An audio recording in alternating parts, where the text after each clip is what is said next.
வளைகாப்பு போடுறதுக்காக கல்பனா கூட்டு போலான்னு வந்திருக்கோம். அதான் நேத்தே போன்ல சொன்னீங்களே. இன்னைக்கு அனுப்பி வச்சீங்கன்னா நல்லா இருக்கும். அதுக்கு என்ன, தாராளமா கூட்டிட்டு போங்க. ஆனா டாக்டர் கிட்ட மட்டும் செக்கப்க்கு கரெக்டா போயிடுங்க. நிச்சயமா சம்பந்தி. அப்பா ஒரு நிமிஷம் இருங்க, நான் பெட்டி எடுத்துட்டு வந்துடுறேன். போயிட்டு வாமா.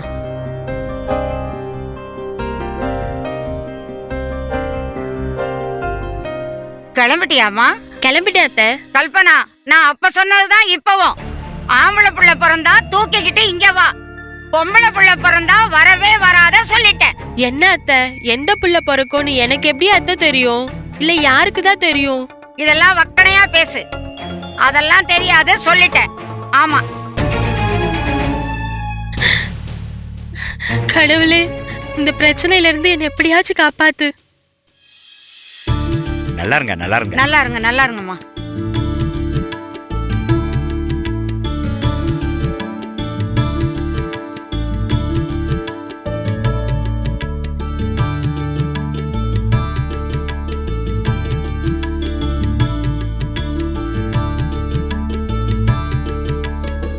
சரிங்க, போயிட்டு வரேன். சரி, போயிட்டு வா. நீங்க அடிக்கடி வீட்டுக்கு வாங்க.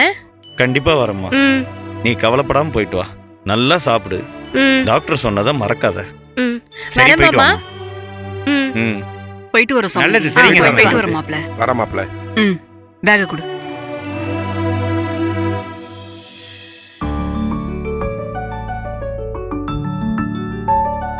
வாடி வா. இத்தனை நாளா இந்த வீட்டுக்கு உனக்கு வழி தெரியல, இப்போ உன் ஃப்ரெண்டு வந்த உடனே வந்துட்ட. கல்பனா, யாரு வந்திருக்காங்கன்னு வந்து பாருமா. இந்த வரேம்மா. வீட்டெல்லாம் எப்படிமா இருக்காங்க? எல்லாரும் நல்லா இருக்காங்கம்மா. நான் வேலைக்கு போறேம்மா, அதான் வர முடியல. கல்பனா வந்திருக்கான்னு தெரிஞ்சிச்சு, அதான் பாத்துட்டு போலான்னு வந்தேம்மா. 2 மணி நேரம் பர்மிஷன் போட்டுட்டு வந்திருக்கேம்மா. ரொம்ப நாள் ஆச்சுல அவளை பார்த்து. ஏய் கல்பனா, வா வா வா வா. என்னடி உன் பாப்பா என்ன பண்ணுது? வதக்குதுடி. இந்தா. ஏய் அமுதா, எப்படிடி இருக்க? நல்லா இருக்கேன்டி. நீ எப்படி இருக்க? உன் வீட்டுக்காரர் எப்படி இருக்காரு? நாங்களாம் நல்லா இருக்கோம்டி. ஆமா, உனக்கு மாப்பிள்ளை பார்த்தேன்னு சொன்னாங்களே, என்னாச்சு? பார்த்துட்டு சரின்னு சொல்லிட்டு போயிருக்காங்க. சீக்கிரம் தேதி குறிச்சிருவாங்கன்னு நினைக்கிறேன். சரி சரி சரி, நீங்க பேசிட்டு இருங்க, நான் போய் காப்பி போட்டு எடுத்துட்டு வரேன்.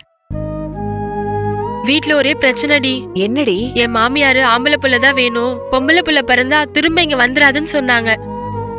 கர்ப்பமான நாள்ல இருந்து இதேதான் சொல்லிட்டு இருக்காங்க. இது என்னடி கொடுமையா இருக்கு? அது நம்ம கையில இல்லையே. இது நான் எத்தனையோ தடவை சொல்லி பாத்துட்டேன். அவங்க பிடிவாதமா இருக்காங்க. உங்க வீட்டுக்காரர் என்னடி சொல்றாரு? நீ கவலைப்படாத, பிரசவத்துக்கு அப்புறம் நான் பாத்துக்கிறேன் அப்படின்னு சொன்னாரு. அவங்க அம்மாவை எதிர்த்து ஒரு வார்த்தை கூட பேச மாட்டாரு. அதாண்டி பயமா இருக்கு. என் மாமனார் தைரியம் கொடுத்திருக்காரு. இருந்தாலும் பொம்பளை பிள்ளை பிறந்தா வீட்டுல பிரச்சனை தாண்டி. நீ கவலைப்படாத. உன் மாமியார் சீமந்தத்துக்கு வருவாங்கல்ல, அதுக்கு நான் வரேன். வந்து ஒரு கை பாத்துக்கிறேன். ஐயோ வேண்டாண்டி, நீ ஏதாவது பேச போய் பிரச்சனையாவ போகுது.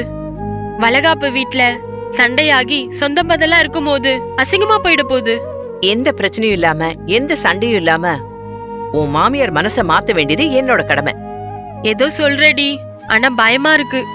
ஒண்ணும் ஆகாதடி, என்ன நம்பு, நான் சொல்றேன்ல.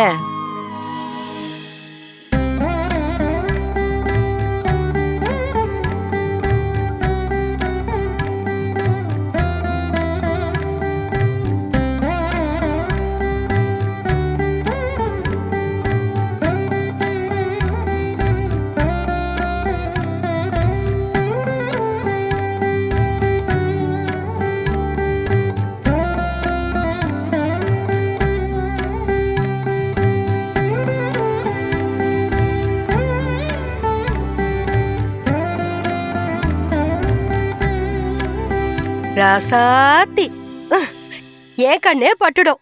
சிங்கக்குட்டி மாதிரி ஒரு நல்ல ஆம்பளை புள்ளைய பெத்து கொடு. பாட்டி, அது என்ன ஆம்பளை புள்ளதான் பிறக்கணுமா? பொம்பளை புள்ள பிறந்தா ஆவாதா? நீயும் பொம்பளை தானே, அது என்ன ஆம்பளை புள்ள கேக்குது உனக்கு? ஆடி போடி. பொம்பளை புள்ளைய பெத்துக்கிட்டு சிரமப்படும் போதுதான் உனக்கு புரியும். இப்ப உங்க அப்ப உன்னை கரை சேர்க்கறதுக்கு எவ்வளவு கஷ்டப்படுறான்னு தெரியுமா? சரியா சொன்னீங்கக்கா. பொம்பளை பிள்ளைய பெத்து வளர்த்து ஆளாக்கி படிக்க வச்சு கல்யாணம் பண்ணி கொடுக்கறதுக்குள்ளர போதும் போதும் ஆயிடும். என் பிள்ளை வாழ்நாள் முழுதும் அந்த பொம்பளை பிள்ளைக்காக கஷ்டப்பட்டு உழைக்க வேண்டியது இருக்கும். பவன் என்ன விலை விக்குது? நல்ல ஸ்கூல்ல படிக்க வைக்கிறதுக்கு சொத்தை விக்கணும். பொம்பளை பிள்ளை பெத்தவங்களுக்கு வாழ்நாள் முழுக்க தொல்லைதான். அத்தை ஒரு நிமிஷம். முன்ன மாதிரி இல்ல அத்தை இப்ப உள்ள அரசு. பெண் குழந்தைங்களுக்கு எவ்வளவோ நன்மைகள் செய்யுது. பெத்தவங்க சுமையை குறைக்கிறதுக்கு நல்ல திட்டங்களை செயல்படுத்துது. உங்க காலம் மாதிரியோ ஏன் காலம் மாதிரியோ இப்ப கிடையாது. எந்த அரசாங்கண்டி நல்லது செய்ய போகுது? தாலிக்கு தங்கம், திருமண உதவித்தொகை தரேன்னு சொன்னாங்க. அந்த பணத்துல கட்சிக்காரங்களுக்கு லஞ்சம் கொடுக்கணும். அதுவும் இல்லாம ஆபீசர்களுக்கும் லஞ்சம் கொடுக்கணும். அப்பதான் அந்த பணமும் கிடைக்கும். இப்ப வந்த அரசாங்கம் தாலிக்கு தங்கம் இல்லைன்னு சொல்லிடுச்சு. அத்தை நீங்க சொல்றது மாநில திமுக அரச, நான் சொல்றது மத்திய மோடி அரச. 1 வயசுல இருந்து 10 வயசு வரைக்கும் செல்வ மகள் சேமிப்பு திட்டத்துல நாம சேர்க்க முடியும். பெத்தவங்களோ பாதுகாவலரோ அக்கவுண்ட் ஆரம்பிக்கலாம். ஆதார் கார்டு மட்டும் போதும். பக்கத்துல இருக்கிற போஸ்ட் ஆபீஸ்லயோ இல்ல தேசிய வங்கியிலயோ தொடங்கலாம். ஒரு குழந்தைக்கு ஒரு அக்கவுண்ட் மட்டும்தான் துவக்க முடியும். வருஷத்துக்கு குறைஞ்சபட்சம் 250 ரூபாயில இருந்து 1.5 லட்சம் ரூபாய் வரைக்கும் டெபாசிட் பண்ண முடியும். இத மாசம் மாசம் கூட கட்டலாம். மாசம் 1000 ரூபாய் கட்டினா சுமார் 21 வயசுல 5.5 லட்சம் ரூபாய் நமக்கு கிடைக்கும். 5000 ரூபாய் கட்டினா 23 லட்சம் ரூபாய் முதிர்வு தொகையா கிடைக்கும். மாசம் 12,500 ரூபாய் கட்டினா வருஷத்துக்கு 1.5 லட்சம்னு முதிர்வு தொகை 68 லட்சம் ரூபாய் கிடைக்கும். இடையில பணம் கட்ட முடியாம நீங்க மறுபடியும் சேர ஆசைப்பட்டீங்கன்னு வச்சுக்கோங்களேன், எத்தனை வருஷம் பணம் கட்டலையோ அத்தனை வருஷ பணத்தையும் வருஷத்துக்கு 50 ரூபாய் தாமத கட்டணத்தோட கட்டினா போதும். வேற ஒண்ணு தேவையில்லாத 15 வருஷம் தொடர்ந்து பணம் கட்டினா போதும். மீதம் உள்ள 6 வருஷத்துக்கு அரசே பணம் கட்டிடும். நாம கட்டின பணத்துக்கும் 15 வயசுக்கு பிறகு அரசு கட்டின பணத்துக்கும் 8% நமக்கு வட்டி கிடைக்கும். பொண்ணுக்கு 18 வயசு ஆகும்போது மேல் படிப்புக்காக முதிர்வு தொகையில இருந்து 50% நம்ம எடுத்துக்கலாம். மீதிய 21 வயசு முடிஞ்சு நல்லபடியா எடுத்து பொண்ணு கல்யாணத்தை நடத்திக்கலாம். ஏண்டி இவ்வளவு நல்ல திட்டம் இருக்கா? எப்போதுல இருந்து இருக்கு? இது பெண் குழந்தைகளுக்கு செல்வ மகள் சேமிப்பு திட்டம்ங்கிற பேர்லயும், பசங்களுக்கு பொன்மகன் சேமிப்பு திட்டம்ங்கிற பேர்லயும் 2015ல நம்ம பிரதமர் அறிவிச்சு இப்ப வரைக்கும் நல்லபடியா செயல்பட்டுட்டு இருக்காத. வேற என்னென்னலாம் திட்டம் இருக்குமா? விபத்து காப்பீடு, மருத்துவ காப்பீடு, பயிர் காப்பீடு, இதெல்லாம் சாதாரண மக்களுக்கு பயன்படுற மாதிரி இடைத்தரகர்கள் இல்லாம அத்தனை பயன்களையும் நாம அடையலாம்.